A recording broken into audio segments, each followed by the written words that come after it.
Hey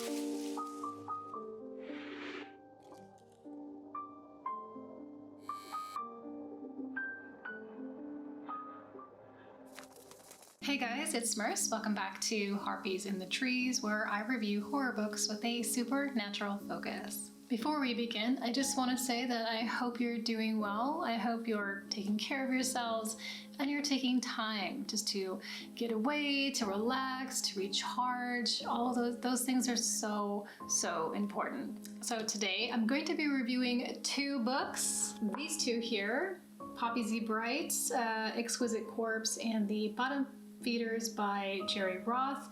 I wanted to read these two together because they both have scenes that take place in a prison, so I thought it would be really good to put together. But first, let's do a few message shoutouts and then we'll get into the review. This comment is from the book haul, the scary locations poll video that I did. Christine Staples says, "It's funny because Richard's bad reviews have made me want to read the book he didn't like a few times." And she's talking about Playing Children. Playing Children was a book that he read and he DNF'd it. It wasn't really for him, but the story sounded so cool to me and I just wanted to get it. I find usually that negative or bad reviews can be actually really more helpful in seeing if a book is for you other than just the positive reviews, because sometimes in the negative reviews, you can read a whole list of things that maybe you know that you don't like, or a list of things where you're like, those things don't bother me, but they give you maybe a little bit more insight to the story. So I always kind of like, a bad review, because all of those experiences are, every reader experiences things differently for themselves. We're definitely going to see that in today's review, because these two books that I read that I'll be reviewing today are on opposite ends of the spectrum for me, but everyone's experience in reading something is completely unique and it's not end all be all to the book. Obviously, there's been so many books that I loved, people didn't like, and vice versa. So Jen Marchane says, "I love this and great books to add to my TBR. I nearly investigated Linda Vista with my paranormal team in 2010. That place is legit haunted." And she's talking about this hospital that I mentioned in the video. It's in California.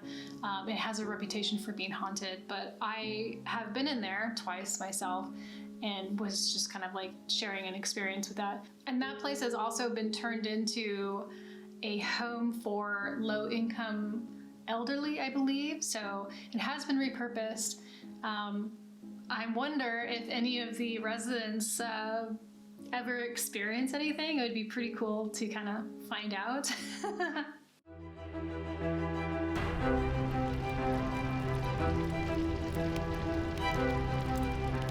Bottom Feeders begins with a birth of a baby. But when this baby is born, the elements outside, the weather, begin to churn and change and become this kind of overly intense and bizarre weather anomaly. We go into the future 30 years and we meet Robert and his wife. Robert, who is an ex-cop, has found a job at the local prison as the new warden. And on his first day to the prison, he seems to be very cocksure. He's very confident in what he can do with this place, and also not just with the inmates but also with his employees, whipping them into shape and just getting the whole place into shape, basically. This all kind of changes though when Robert becomes infatuated with a piece of office furniture. And the office furniture is very special because it was made from the wood from an electric chair. And this desk will spontaneously catch on fire, but not real fire, supernatural fire. And only Robert can see this. He finds a diary in the desk, and this is where we begin to learn about some secrets in the prison. And Robert becomes extremely obsessed. This book was sent to me by Jerry Roth, so thank you so much for sending this to me for my honest review. So me and this book did not really gel together very well. But before I get into what I didn't like, let's talk about what I did like. So the premise is really, really cool because it's about a devil being inside of a prison complex, and that's such a great idea because the prison already is a place where so many devils, you know, that we know in real life, murderers and stuff like that, are already existing in this prison. So it would be just it would just be like a playground, an orgy for the devil to have fun in, you know? Like, he could do so many things. I mean, there's just so much that he could do there, because the people there are already, you know, kind of corrupted anyway, right? So to me, that was a really promising. Like, I was like, yes, that's gonna be super cool. And there are also some there are supernatural aspects here, which you know that I love, and I thought some of them were really interesting and, you know, cool. I really liked the beginning of the book. I thought that it was pretty interesting and intriguing, and, you know, once we got to the desk that Robert discovers, and just how the desk, you know, has this life of its own, and it's lighting on fire, and he's like mesmerized by it, and it reveals this secret to him or something. I was like, yes, this is exactly everything that I want, and I hope it's gonna be like this going forward. Not so much. What I didn't like so much about the book was, now this is a personal preference, this is not everyone's preference, but I don't like reading diaries and books. I don't like reading letters. I don't like reading newspaper articles. I don't like it. I know that Rachel from Shades of Orange doesn't like that either, so I'm right there with her. But like, I don't like it. I think I'm not really sure why that is or anything. Maybe it's because I feel like I have to wade through like so much text before I'm finding like what it is I'm looking for. I do like it when it's in short bursts, you know, where it's kind of concentrated. I'm not that person that likes to read that type of stuff. And if you're that person who likes to read that type of stuff, that's awesome. Like, there's no judgment from me on that. It's just a personal preference. And these diary entries to me were specifically kind of really dull. They are written in a different voice, which I understand, because the person who wrote them is not the person who's narrating the book, or, you know, it's supposed to be another character essentially. So I get it, but they were very overly descriptive, and there were things in there that should have been interesting and shocking and had more impact, but it just was really underwhelming. There's also a few other storylines going on. There's Robert and, you know, him being the warden. There's also his wife and her friend who believe that her ex-husband is killing children in their neighborhood. And there are a group of prisoners who are getting together and, you know, just planning and scheming and doing stuff like that. The prisoner storyline loosely tied into the main plot, but it just kind of felt superfluous. There's also these twists that come at the end of the book that I think were supposed to be like just really shocking and like surprising and kind of catch you off guard.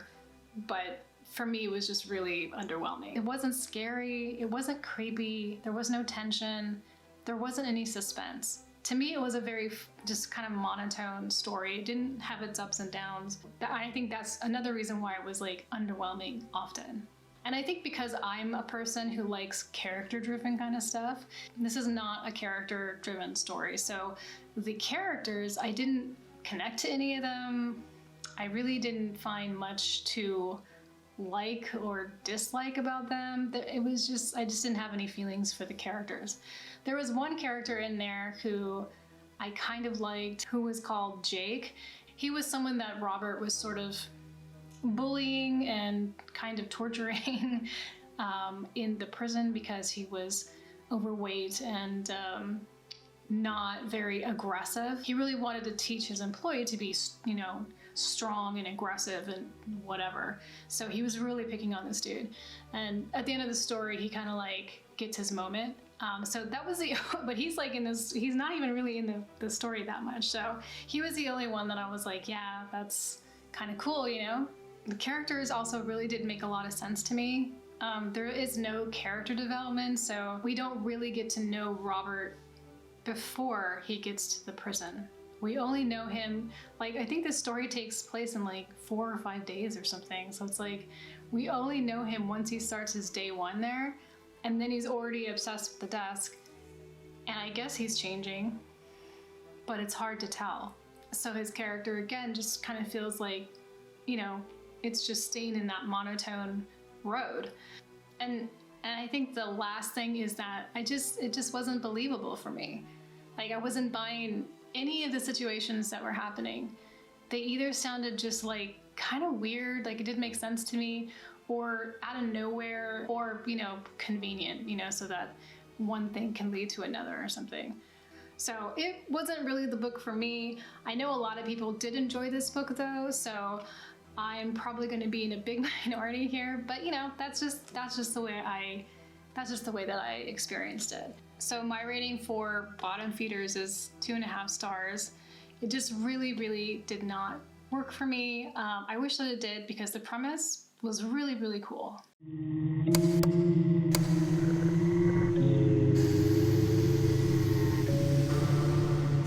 Exquisite Corpse begins with Andrew Compton, who is in prison. He's in prison because he has been caught killing young men. So he is a known serial killer, and he has been in prison for a while now. He is also HIV positive. So we meet him in this moment where he's sort of not eating anymore, and he is essentially dying. He's starving himself to death. Some guards come into his cell at one point and realize that he's dead. So they take his body into the morgue where, you know, they're going to do their autopsy. As soon as the scalpel is cutting into Andrew's skin, Andrew's corpse reanimates and kills him and his assistant and escapes. And the way that Andrew was able to do that was that he was able to control his body. He was able to minimize his life signs, so much so that they thought he was dead. So Andrew escapes, and he takes a flight and he heads over to New Orleans and the United States because he was coming from the UK. So this book is incredible. I mean, I have read a handful of books about serial killers and murderers and whatnot. I've watched a lot of films about that same topic, but I don't think there has ever been a book that I've read that felt so raw and real as Exquisite Corpse. Bright's writing is literary. It's poetic, it's beautiful. It weaves together things like filth and love and desire and violence. Like, just the way that Bright's able to do that, it gets under your skin. I can, you know, feel it in my body as I'm reading some of these scenes, especially these scenes of vivisection mingled with sex, mingled with desire, mingled with insanity. It's so human, you know. It was really hard to read, in the sense that I had to read it a couple of chapters at a time, because this is not something you want to binge. It's way too perverse, it's way too intense, it's way too raw. For all its beauty and its fascination, it's a lot. We have 2 serial killers in this book whose minds and intentions and desires we get to understand on a very personal level. There are a lot of kind of political things that are being talked about in the book. You know, it's not just sex and violence, it's also talking about another character in the book, a huge character looming in the background, and that's HIV. And this is something that's also hunting the gay community at that time, as well as these serial killers that are also doing the same thing. We also see what it's like to be a overly fetishized Asian gay kid. A lot of trans life is, he's aware that he's fetishized as this small, cute, beautiful Asian gay kid. And we also get a look into of many gay teenagers, especially in this time in the 90s, who were being thrown out of their homes by their parents for being gay. So there's a lot of just heart-wrenching situations that are going on. So it's almost like a parable, where you have someone like Tran who's already vulnerable, And then he gets thrown out of the house by his parents, and now he's like out on the streets, and that's just gonna be, that can be something much more dangerous because it makes him, you know, desperate. He needs a place to live, he needs to eat, he needs to feel safe somewhere. This book is, you know, it's gonna turn your stomach. I don't know how Bright did it, but it's just like, these characters in here are just beyond frightening, like beyond frightening. I think some of these characters were definitely inspired by, you know, real life type serial killers, like Dahmer, like Ed Gein probably, but like, this was put in such a way that you felt like you were there. Like you were a victim. Like you feel like a victim in some of these places because you have to watch. And that's, I would read a couple chapters and then I'd be like, you know, and it's not that it's gory in the sense where it's just like splatterpunk or something, you know, where it's just, you know, being shocking and gory just for the hell of it or something. No, it's like everything is like precision, and it tells you just enough so that, you know, maybe you don't totally run away or whatever.